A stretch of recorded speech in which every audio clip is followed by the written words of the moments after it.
જય શ્રી કૃષ્ણ બધાને ને જય માતાજી। તો આજે આપણે બનાવીશું સાંજે તમને કંઈ ભાખરી શાક ખીચડી કે કંઈ ના ખાવું હોય અને ગરમીની સિઝન ચાલી રહી છે, જુઓ એકદમ ચટણી સાથે આવો હલકો નાસ્તો કરવો હોય તો જરૂરથી આ મારી રેસીપીને ટ્રાય કરજો।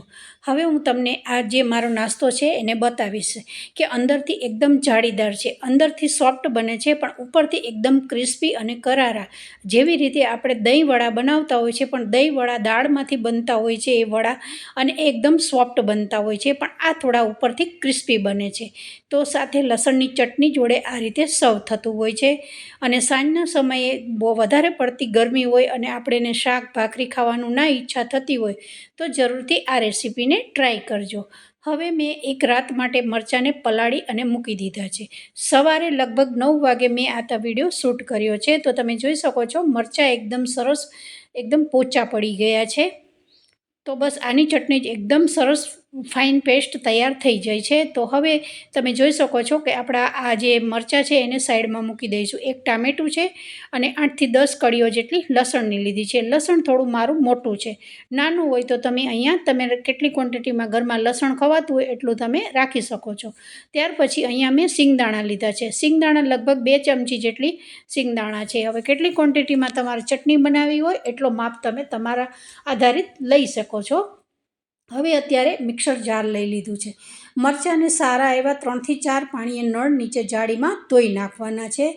મરચાં ધોવાઈ જાય પછી આ રીતે બાઉલમાં એક કાઢી અને આ રીતે મિક્સરમાં ઉમેરી દેવાના છે। એકદમ સારા એવા મરચાં સોફ્ટ થઈ ગયા છે। ત્યાર પછી જો સિંગદાણા છે એ કાચા જ લીધા છે, શેકેલા નથી લીધા, છાલ સાથે જ સિંગદાણા નાખી દીધા છે, ટામેટાં ચોપ કરેલા છે અને આ રીતે લસણને બી આ રીતે મિક્સર ગ્રાઇન્ડમાં ઉમેરી દેવાનું છે અને ઢાંકણું વાખી અને આપણે આને લગભગ દરદરી એક પેસ્ટ બનાવી દેવાની છે, જેવી રીતે આપણે લસણની ચટણી ઘરમાં ખાતા હોય બસ એ જ રીતે। અહીંયા ટામેટું નાખવાનું રીઝન એ છે કે લસણમાં જે ચટણી બનાવીશું ને એમાં બિલકુલ આપણે પાણીનો ઉપયોગ કર્યો જ નથી, તો આસાનીથી સરસ ટામેટું નાખવાથી ખટાશનો ભાગે આવે છે અને ચટણી છે એકદમ આસાનીથી પીસાઈ જાય છે। તમે જોઈ શકો છો સારી એવી ચટણી આપણી તૈયાર થઈ ગઈ છે। હવે આ ચટણીને આપણે એક બાઉલમાં કાઢી લઈશું, જેથી કરી અને વઘારતી વખતે આપણે આ રીતે એક ચમચીથી કાઢવી ના પડે।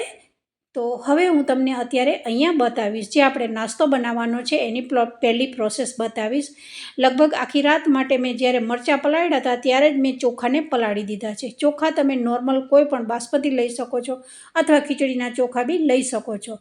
તો મારા ચોખા એકદમ સરસ દાણા ભાંગી જાય છે, આખી રાત ચોખા પલાળેલા છે, ટાઈમ ના હોય તો 2-3 કલાકમાં ચોખા પલળી જાય છે। તો હવે આપણે અહીં ચોખાને ધોઈ નાખીશું। આદું લીધું છે, મરચાં છે અને લસણ છે। હવે આપણે અહીંયા એક ખીરું બનાવવાનું છે, તો આદું મરચાં અને લસણને પહેલાં ઉમેરી દીધું છે, ત્યાર પછી અહીંયા જે ચોખા ધોઈને આપણે રાખ્યા છે એને બી ઉમેરી દેવાના છે। અને અહીંયા મેં સોજી લીધી છે, સોજી એકદમ જે બારીકવાળી અથવા મોટી કોઈ પણ હોય તો ચાલે છે, તો 2 ચમચી જેટલી મેં સોજીનો ઉપયોગ કર્યો છે।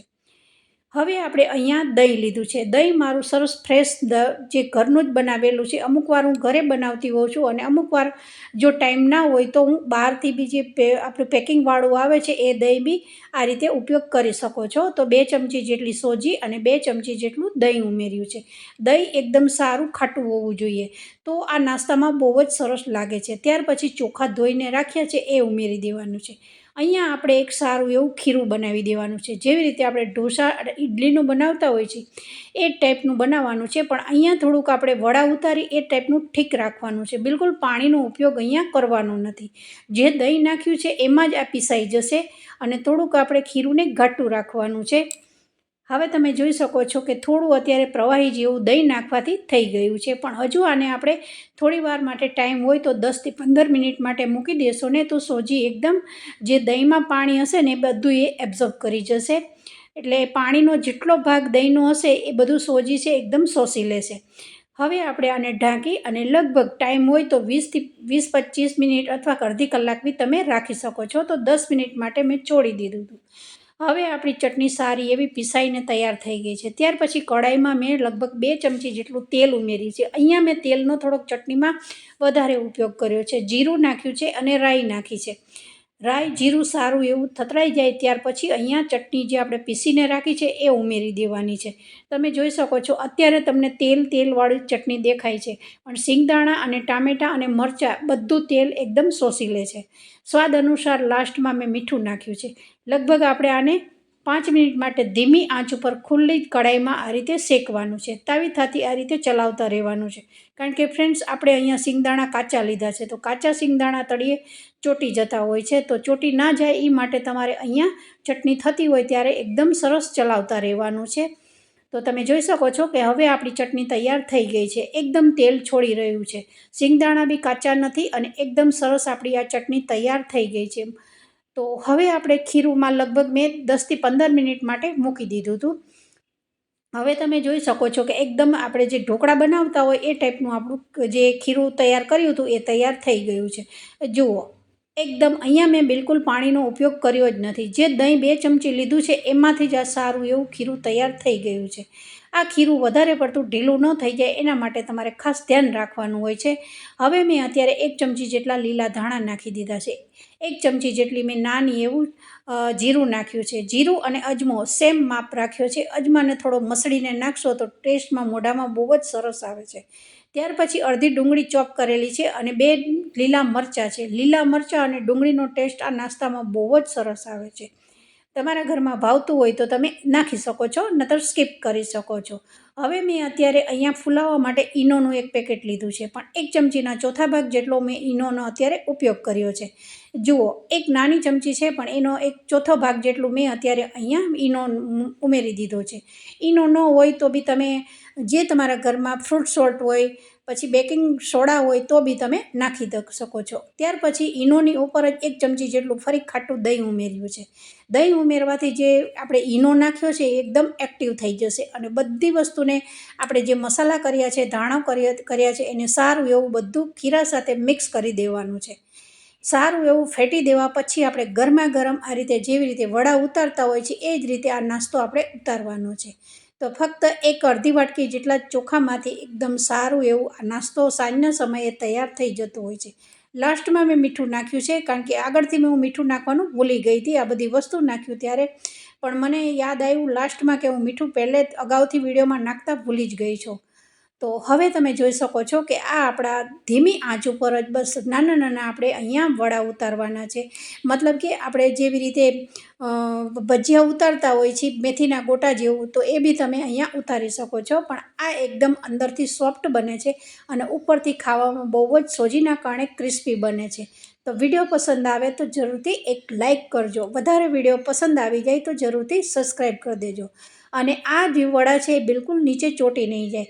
જેવા તેલમાં શેકાતા જશે એવી જ રીતે આ બધા ફરવા માંડે છે. તો તમે જોઈ શકો છો કે એકદમ સરસ આ આપણા જે નાસ્તો છે એકદમ સરસ તળાઈ ગયો છે. હવે આપણે એને એક બાઉલમાં કાઢી લઈશું. અહીંયા મેં લાલ મરચું અને હળદરનો બિલકુલ ઉપયોગ કર્યો નથી, કારણ કે મારે અહીંયા જે નાસ્તો બનાવવાનો હતો એ વ્હાઈટ બનાવવાનો હતો. તો તમે જોઈ શકો છો એકદમ સરસ આપણો આ નાસ્તો વ્હાઈટ તૈયાર થઈ ગયો છે. તો જરૂરથી આ રેસીપીને ટ્રાય કરજો. ગરમા ગરમ લસણની ચટણી જોડે બહુ જ સરસ લાગે છે. સાંજના સમયે બહુ ગરમી અત્યારે પડે છે અને આપણે એને કઢી ખીચડી કે સાંજે કંઈ આપણે ભાખરી શાક એવું જ બનાવતા હોઈએ છીએ. પણ આ રીતે તમે જો એવું લાગે કે બહુ વધારે ગરમી લાગતી હોય અને બહુ ખાવાની ઈચ્છા ન થતી હોય તો બસ આ ટાઈપનો તમે લસણની ચટણી જોડે હલકો એકદમ નાસ્તો ખાઈ શકો છો. અને આમાં બહુ વાર બી નથી થતી. લસણની ચટણી જો બનાવેલી હશે ને ઘરમાં તો તમારે બસ ખાલી ચોખા એક સાંજે બનાવવાનું હોય તો સવારમાં ચોખા પલાળી દેવાના અને ફટાફટ આ રીતે 2 થી 3 ચમચી સોજી નાખી અને આ નાસ્તો તમે તૈયાર કરી શકો છો. બહુ જ ઇઝી છે અને બહુ આ નાસ્તામાં બહુ ટાઈમ બી જતો નથી. તો લીલા ધાણાની જગ્યાએ જો તમને પસંદ હોય તો સૂકી મેથી બી નાખી શકો છો ફ્રેન્ડ્સ. પણ સૂકી મેથી જે લીલા ધાણાનો ટેસ્ટ આવે છે ને એટલી સૂકી મેથીનો ટેસ્ટ સારો નથી આવતો હોતો. તો જરૂરથી તમે લીલા ધાણા ઘરમાં હોય તો એનો ઉપયોગ કરજો. તો આ બીજી વારે મેં આ રીતે જ એકદમ નાના પીસ કરી અને તળી લીધા છે. અહીંયા તમારે ડુંગળી ખાવી હોય તો ડુંગળી બી ખાઈ શકો છો અથવા મરચાં બી તળીને ખાઈ શકો છો. પણ મેં અહીંયા લસણની ચટણીનો ભરપૂર ઉપયોગ કર્યો છે. તો તમે જોઈ શકો છો અંદરથી હું આ રીતે તોડીને બી બતાવીશ. એકદમ સોફ્ટ છે અંદર અને એકદમ જાળીદાર આપણા આ જે નાસ્તો તૈયાર થઈ ગયો છે. હવે આ રીતે જે લસણની ચટણી બતાવી છે એમાં તમે ડીપ કરીને ખાઈ શકો છો. તો સાંજના સમયે બહુ વધારે પડતી ગરમી લાગે, વધારે પડતું શરીરમાં આપણને પાણી પીવાઈ ગયું હોય તો જરૂરથી આ નાસ્તો બનાવજો. બધાને જય શ્રી કૃષ્ણ.